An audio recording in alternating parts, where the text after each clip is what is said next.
अजूनही 10वी-12वीच्या परीक्षेला अत्यंत महत्त्व आहे।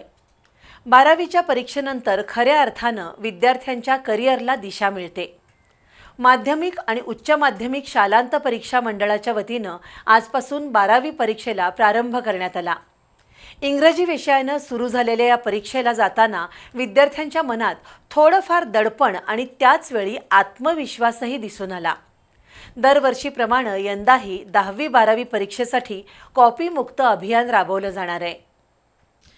या वर्षीच्या 12वी परीक्षेला संपूर्ण राज्यातून 15,32,487 विद्यार्थ्यांची नोंदणी झाली आहे।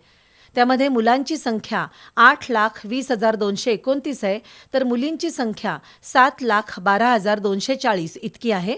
शिवाय राज्यातील 18 तृतीयपंथी विद्यार्थीसुद्धा 12वीची परीक्षा देत आहेत।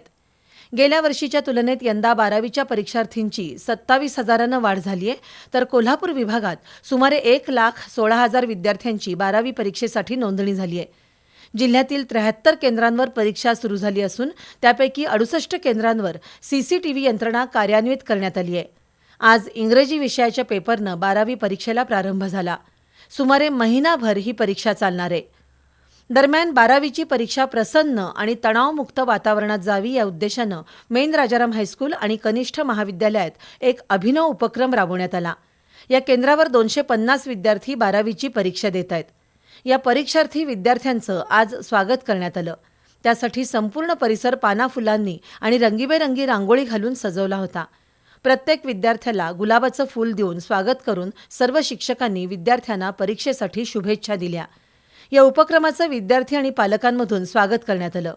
केंद्र संचालक बी.पी. माळवे, प्राचार्य गजानन खाडे, सुषमा पाटील, वनिता खडके यांच्यासह शिक्षकांनी हा उपक्रम राबवला। दरम्यान इचलकरंजी परिसरात 11 परीक्षा केंद्रांवर 12वीच्या परीक्षेला सुरुवात झाली। परीक्षेचा पहिला दिवस असल्यानं विद्यार्थ्यांसोबत पालकांचीही आज सकाळी परीक्षा केंद्रासमोर गर्दी दिसत होती। प्रत्येक विद्यार्थ्याची तपासणी करून आणि अनावश्यक वस्तू बाहेर ठेवूनच परीक्षा हॉलमध्ये सोडण्यात आलं। आज इचलकरंजीतील 11 केंद्रांवर 9,832 विद्यार्थ्यांनी इंग्रजीचा पहिला पेपर दिला। परीक्षा सुरळीत पार पडण्यासाठी दक्षता समितीसह भरारी पथकांची नियुक्ती करण्यात आली आहे।